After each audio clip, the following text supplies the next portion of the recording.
Good morning. Well, I'm starting the day off getting called out by my sister who has a master's degree in plant pathology that I gave you some false information yesterday. She was right, so I'm going to correct it.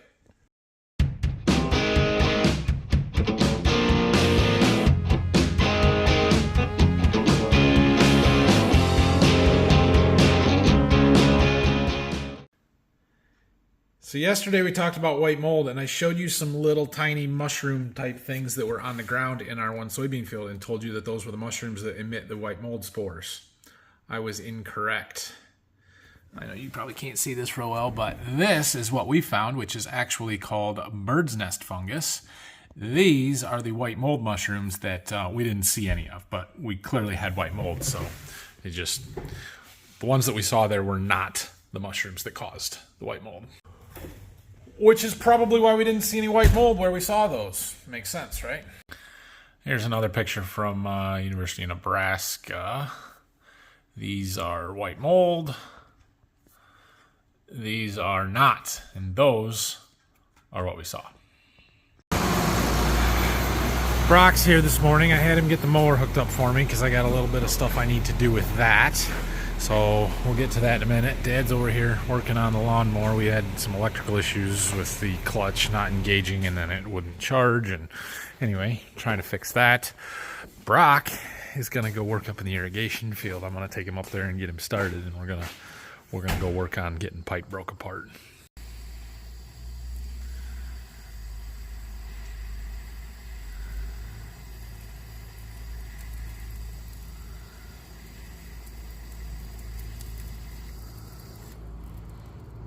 Alright, well, I think the lawnmower will at least run, but it's the charge light comes on when you engage the deck. I think that it's probably the clutch going out and it's drawing too many amps. Can't keep up charging. That's my thought, but I'm not sure. So anyway, Brock and I are going up to the irrigation field. I'm going to show him what needs to be done up there. We're going to start pulling pipe apart. So irrigation season is over. All right, the first thing we've got to do is get our traveler reeled in the rest of the way. It shut down here right as it was starting to rain the last time we were irrigating, which has been, gosh, a month ago now. It's been a while, but I'm pretty sure it shut down because we ran out of gas. So I brought some more up. Yeah, that tank's empty. So we're going to dump that in there, let it finish winding itself in with no water. We don't need to put any water out here. You can see we've still got plenty of moisture. It's damp on top here. We've got algae growing in the paths in the shade because it's that wet. So, and this corn is nearing its finish line. We'll look at it here and see where the milk line's at, but you can also see all the tar spot we've got on there. Moving right up the leaf. So, time to get this stuff put away. Alright, well, we got that. We got our hose picked up. I didn't bring my impact to get these, so we'll have to see about that. I'm going to try and stop this from running over corn down here. That's not good. I should run the thing for 20 minutes just to flush the water out of it. Oh, gosh, it smells terrible. But we've got to take it back to the farm. We'll pull it down our lane and pull it all the way out and then take the end cap off and reel it in so that it drains the water out of the hose. That's our winterization procedure, and the main line should be relatively empty right now because it's been sitting for a month, and that drains out and leaks, so it shouldn't have much water in it. And if I run it, then we'll fill it up and we'll make mud, and we don't want to do that. All right, we're ready to clean this stuff out of here so we can get a truck and pull this generator home. We can unhook the wires and get that disconnected from stuff. I don't have the wrenches. They might be in the black truck to take this pipe out of the river. And we start pulling apart pipe. We're gonna have to get the backhoe up here and move our bridges, I guess. Yeah. All right, well, I got stuff disconnected there from the generator and the pump, so we've got to get a pickup and get that out of here. We're gonna leave Brock here to disconnect pipe for a while while we go get a pickup and get the generator out of here. Get a tractor up here so we can get our bridges moved, push our little path shut there, and or not our path, our ditch under the bridges where the pipe is laying, so we can drive across that better. And something else we need a tractor for. Oh, to pull the pipe trailer. Go pick up this pipe later. Went back and got our pintle hitch. and this so we can get the traveler picked up. There's a plane. That's a float plane. Cool. Anyway, it's done reeling itself in, so we're going to go pick up those stabilizer legs and spin it around, and we'll pull it up to here so we can get ready to haul that back to the farm. Let's get it out of here. Look at this corn. It looks fantastic out in the field. I think we're going to be really happy up here. I know I'm going to get the question of was it worth it. We're going to go into that a little bit later in this video, but the real answer is we won't know until the combine rolls. All right, we've got our generator disconnected and hooked up, ready to go. I had to take the grounding clamp off of that rod. We're gonna have to use the tractor to pull that rod out because I'm not pulling it out. We do need some wrenches to get our suction pipe out of the river, and then our pump trailer can head home as well. First major piece heading out. Brock's getting some pipe piled up. That'll make it a lot easier when we come to pick it up. We'll just pull the cart trailer or the pipe trailer up to it and load them up and move up to the next pile. I'll have to check the hours on this and see if it needs an oil change, but we'll fuel it up and then take it to Berkey. We'll store it in the barn down there, and it'll be our backup in case we need it to run the grain system. We're up to 6205. I think we were 5950-ish when we started. I got it written down. We'll see. Okay, now we're taking the 7520 up. We've got the forks on here so we can at least move our bridges and pull that grounding rod out, that kind of stuff. And then we can use it on the pipe trailer to bring some pipe back home. Brock's, I think he's had enough for a while. He just called me and said, can we go to lunch? I'm coming back. It's like a little after 11. So I said, well, I'm on my way up there. Just keep going for a minute. We'll go, yeah. Well, we wrapped the chain around that grounding rod. It should lift right out of there. But we'll see. See if I can operate this one down here.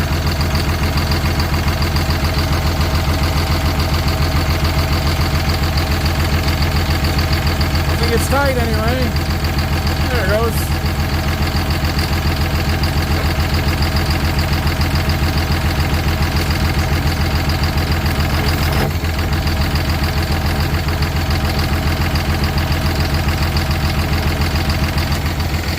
Got it. Yeah, that was in the ground a ways. Now, my bridge planks. Oh. The hook came loose there, but yeah, that's what I thought. Take two.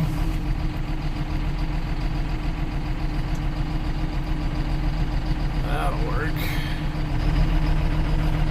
So we're not taking these home because this is where we use them, and if we happen to irrigate somewhere else in the future, we'll just come and get them, but we're gonna lean them up against a tree over there. All right, well, I'm bringing Brock a water. See, I'm so nice to him, and he's doing a good job getting pipe piled up. I don't know if he's halfway yet, but close. We're gonna head back. I'll let him take the gator. I'm gonna take the 4020 and the traveler, and we'll go get some lunch, and then we can come back up here this afternoon. We got to bring some wrenches to get that pipe out of the river. I keep forgetting that. And we can start loading the trailer up if we want, or I don't know if I want to do that today, really. I don't know. We'll see. But we're getting it cleaned up. We made it. It was a long trip. You got to go a little slow. This thing is a whole lot heavier on the way home than the way there because it's full of water. That water weighs a lot inside that hose. I did at one point hear a chain dragging, and came back and found this one dragging down the road. My clevis fell off with a hitch. A little clevis bolt must have come loose, so hopefully we can find it laying on the side of the road somewhere. Brock hasn't made it back yet. I thought for sure as soon as he saw me leave, he would leave, but he didn't answer the phone when I called him to tell him his water was there and to come home for lunch, but he'll figure it out. Alright, it is lunchtime. I am going home for lunch. I need to mow some sweet corn down while I am there, so I'm taking the mower down. We'll do that, and then we'll grab some lunch and come back and keep working on getting irrigation stuff cleaned up.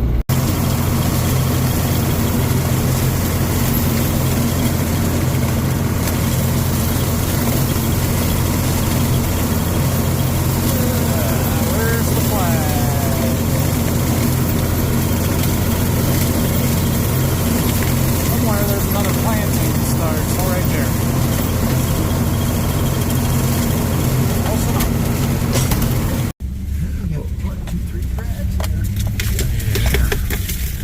All right, we went home and ate lunch. Brock still never came back, so now I'm a little worried about him because he asked for water and I put it in the gator and tried to call him to tell him it was there. He didn't answer his phone. He won't answer his phone now, so hopefully he's not laying in a pile in the middle of the lane up here from heat stroke or something, but he could have left at any point.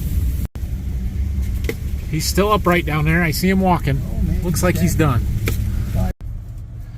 Did you get your water? No, I didn't. Did you go to lunch? No, I didn't. Well, what the heck, man? I'm done though. I see that. Good job. Let's go get a pump trailer. And the warm bottle of water that's in the gator that I put there before. I figured you would see me leave and then leave. It's wet. What's wet? The water that I'm gonna get. Yeah. It is wet. It's not cold anymore.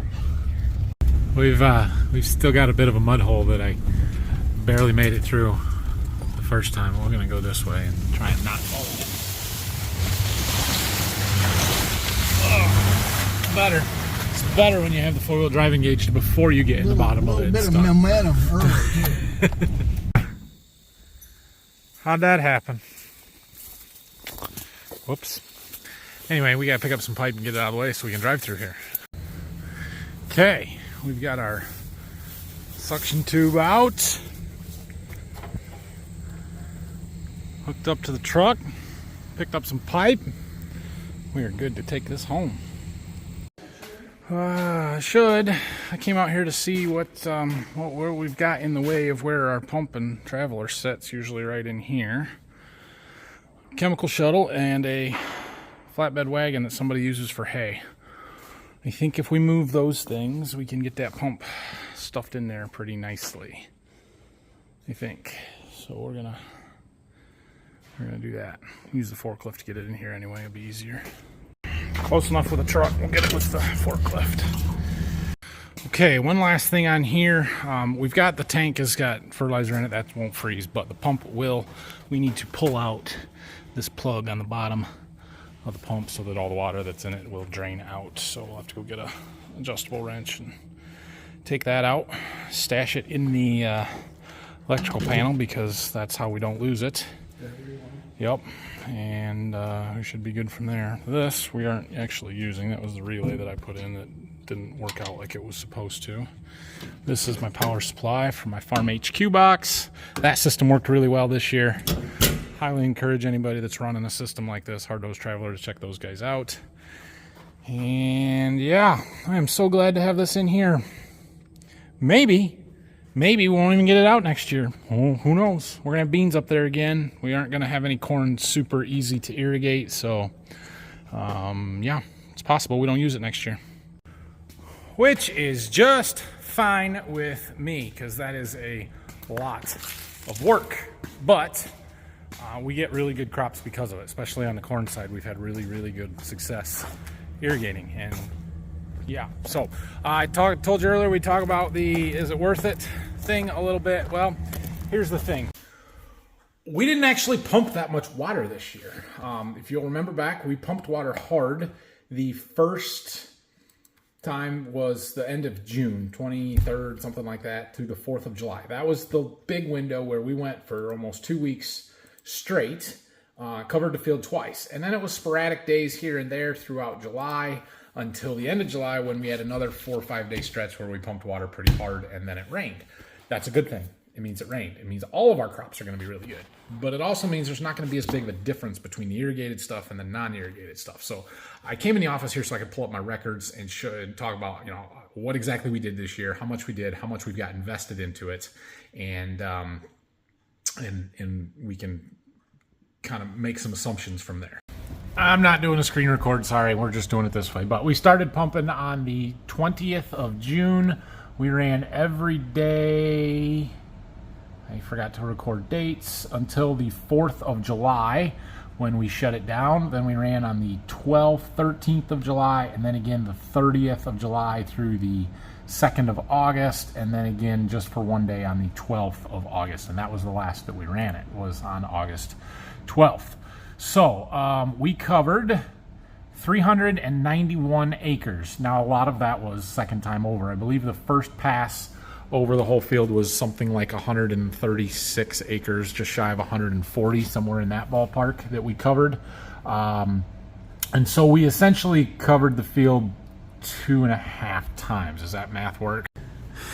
Just over that. It'd be 2.8, 2.9 passes over the entire field, but we didn't quite make it over the whole field the third time. I think a couple of lanes actually got hit a fourth time. The one lane and the very, very far one in the triangle, the first one towards the pump, actually I think only got hit once. So, yeah, we put slightly less than an inch on most of the time, 9/10 to an inch. A couple of times I sped it up and only put 3/4 of an inch on just to finish a run faster kind of thing. But we pumped, by my calculations, on 391 acres, we pumped 9.3 million gallons of water. It's a lot of water. That's an average of just under 9/10 on that 391 acres. We also put on roughly 3,000 gallons of fertilizer. Now, that what fertilizer exactly varied depending on the blend that I was using and stuff. Mostly ATS, ammonium thiosulfate, and 28. I had went and bought a 50-50 blend of that, got 2,000 gallons of it. So that's what the vast majority of that was. And we do have some cost into that. Now, as far as cost, direct cost of irrigating, I kept track every time we put fuel in the generator up there, and depending on how much I put in it now, I just put in 100 gallons because I don't really know how much it needs right now, but that worked up to just shy of 2,000 gallons, about 1970 gallons of fuel. We'll round that up to 2,000 for easy figuring, plus we burnt some in the tractors, pulling the gun out and taking stuff up there. Figure 30 gallons, fine. So 2,000 gallons times, what's our fuel price when we bought it? Say $4. I don't think it was quite that high. That means we've got $8,000 in fuel cost. Now, obviously, our machinery or our depreciation and other stuff, we have to figure something for equipment cost. I have probably $2,000 in direct expenses. You know, buying the Farm HQ box, pipe repairs, some fittings and seals and direct expenses. So we're going to figure our cost at $10,000. This does not include any time, labor, and that kind of stuff, but $10,000 divided by 140 acres, we'll call it, that we irrigated, unique acres, means we need to make an extra $71 an acre. We've got $71 an acre invested into irrigating up there. Divide that by price of corn. What is the price of corn today? Let's look it up.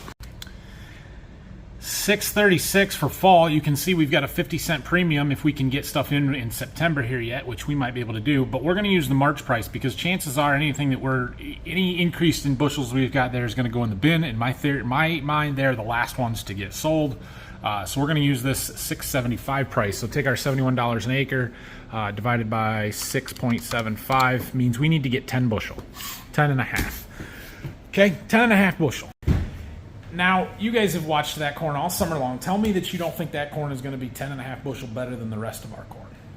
Knowing what we've done up there, how thick it's planted. Yes, we do have more input costs with fungicide and seed and fertilizer because we're pushing it. So I guess maybe you could think of it a little bit higher than that. But I have always figured in the past when we've done this that for every inch of water we put on, we can recover close to 20 bushel an acre. So I would look for that corn to be 50 bushel better than any of our other stuff on average. Now, spots are going to be better than that. Spots are going to be less than that. We didn't cover the whole field, so when you look at the whole field average, are we going to be 50 bushel above our next best field? No, we're not. But if we're 25 to 30, absolutely it was worth it. Anything over 15 more than pays for the expenses, and we're money ahead. So, yes. It is, in fact, worth it. It is a lot of work, but we did not put in near as much this year as we did 2 years ago. In fact, let me pull up that spreadsheet. Let's see how much water we pumped 2 years ago and how many acres we covered. 2020 irrigation records. We started on 6/23, pumped hard through 5th, 6th, 7th, 8th, 9th, 10th of July. Got a little rain, ran on the 15th, ran on the 21st through the 31st, started up again the middle of August, the 10th. through the 14th, and then the 23rd through the 28th. We pumped a lot of water 2 years ago, to the point where we covered 660 acres versus the 390 that we did this year. Pumped over 15 million gallons of water. We did so much more 2 years ago, and we saw the big returns from it. I bet we have better corn up there this year though than we did 2 years ago, because we had that natural rain and we were able to keep up better. So yeah, that's significant. Our fuel costs were less then because we weren't using as much, but yeah, we used almost 3,000 gallons of fuel 2 years ago. So I expect higher returns and less work this year. Now that said, would a different irrigation system, a pivot, something else, drip tape, be better? Yeah, probably. It's also going to cost more, and we have this, so it works. You know, I would love to think about a pivot or that 360 yield rain deal that we have talked about in the past. Maybe in 2 years that'll run up there autonomously, and we can get these kind of returns with zero effort, just more upfront investment. Anyway, we came back to see how Dad's doing here, and it looks like he just got a fire started. I'll burn up some green brush. Got that all peeled back. Looks good. Fire burning green leaves. Yeah. Yeah. This will help make a difference. And we're not really clearing stuff, right? We're just taking it back to where it was at one point. The fence was, there's a post right there by Dad. The fence was clear in here. This was all cleared off at one point, and then every year it just grows out a little bit more and a little bit more. And Dad made the comment when he started, he's like, yeah, I thought I'd have a bunch of stuff that's this big around, and instead it's this stuff that's this big around. And there was more that he's dug out here. And so it's been 20, 25 years since we've done this, and every now and then you got to go peel it back. All right, Brock and I came up here. We're going to start picking up some of these piles of pipe. We're going to do one trailer load and see how we feel. Hey, Brock. Yeah. How's come you didn't bring your fire truck to the parade on Monday? I had to work. That's not your job. Your job is to bring the fire trucks to the parades. Yep. Nobody brought the Pioneer fire truck to the Waldron parade. You're the one that works for both departments, so I know. I should be the representative. I'm just saying.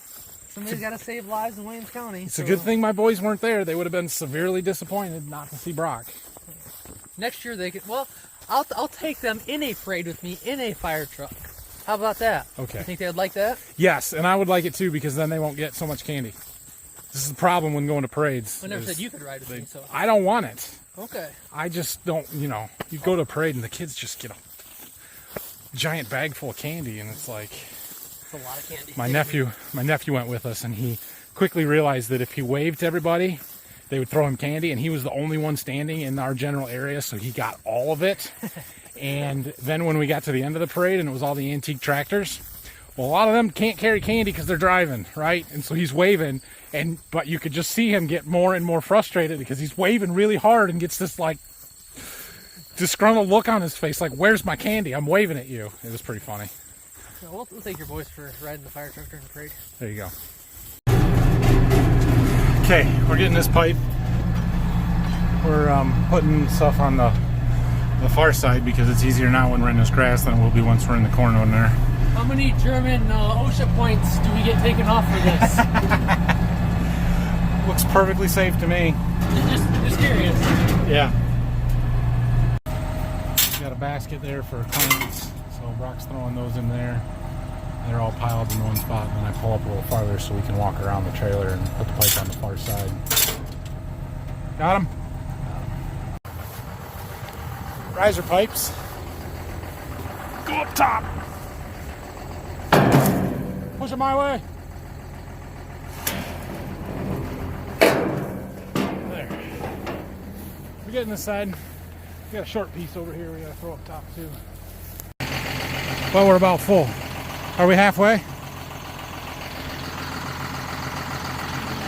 Pretty close. We gotta be close. Yep. I think we're gonna call that good enough. Take these back. We've got a spot behind the barn that we got a cradle for them. We'll unload these and then we can come back and pick up the rest. Not today. And yeah, they can stay on the trailer. We don't have to unload them. So, all right, I'm gonna take this back. Why don't you walk back to the gator and follow me in case they fall off. I don't have a strap. Okay, I'm gonna back up to the last lane and try and go out. Now, here's the problem, is making this turn. I got as far over that way as I thought that I could. Hold on. There, and we'll lift our forks up so we don't knock over excess. We'll hit our brake, not catch too much there. Try and hug that side, but we're gonna drag our trailer through some. On the wheelbase.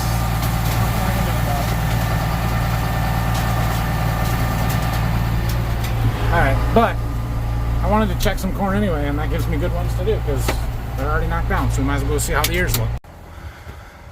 Oh, it's not terrible. We got a lot of this first row here, so it'll be fine. Alright, let's take this here. You can see what it looks like, growth stage. You can see the husks have all browned up on basically all of this stuff. This corn is in its home stretch here. These are nice ears. I should have brought a tape measure. We should do an actual yield estimate. Maybe we'll get to that sometime this week or next week. We can bring a tape measure and go to a couple of different fields and do some counts and pull some ears and do an actual yield estimate. It's a nice ear. It's not a great ear, but again, we're in that fixed determinate ear high pop stuff where you're not going to get great ears. You just get a lot of them. So let's break this in half and see where our milk line's at. Nice deep kernels. That's where we're going to win here, is see kernel size. That's where we're going to win on a lot of our stuff. But milk line is right there. Third milk line. We're past half, a little bit past half. Good looking corn. I'm pretty excited to get up here and run this stuff. I think it's going to be excellent. So, is that you? Maybe. He's beeping. All right, let's get out of here. Once we get out on the road, I'll be more confident, and I won't need him to stick around. He can go if he needs to go. Oh yeah, we're gonna make it. This is the second lane. It's a lot smoother coming in and out of the field off the road than the first lane down here. So. All right, cool. All right, we're just gonna park this here because I have no interest in unloading them tonight. But we've got a little rack over there where we can put some with some of the extra pieces, or actually this is stuff that we had fixed this year is what we've got sitting there. So we'll get those unloaded sometime. Dad planted some pumpkins and squash back here that the vines appear to be dying off, but look at that, we got some big old pumpkins. The boys will be excited for that. So anyway, I have some stuff to do to get ready for tomorrow. So alright, Brock's gonna do some mowing with the big mower down our lane there. And I'm going to go down and mow my lawn. I'm having my little field day, plot tour day tomorrow. So we're going to treat wheat, hang out there all day, let customers come to me and walk plots if they want to and stuff. So I'm not putting a ton of effort into this, but I do want to make the place look nice. So we're gonna mow the lawn and get it all spiffy. Our lawnmower fix didn't fix our lawnmower. I'm pretty sure the clutch is bad because when it gets hot after a few minutes, it doesn't hold the clutch, the electric clutch closed. It's drawing too many amps or something. I don't know. I think we need a new clutch. So we'll see what Dad wants to do. I need to run to the store to grab some drinks and snacky type stuff for tomorrow for my little field plot tour deal. And then we're going to put the mower deck on my old lawnmower from in town, my little X360. That will get the job done, but will take me a long time. So we have a long evening here. But anyway, thanks for watching, everybody. Hit that like and subscribe button. We'll try and make a video tomorrow. We're going to be treating wheat. We're going to be walking through the plots, both of which you've already seen, but we'll make the video anyway. So if you have any questions, comments, leave them down below. And yeah, we'll see you tomorrow. I don't know that I've ever had to mow lawn with the lights on before, but we got it done. Took a while. Took a lot longer with this lawnmower than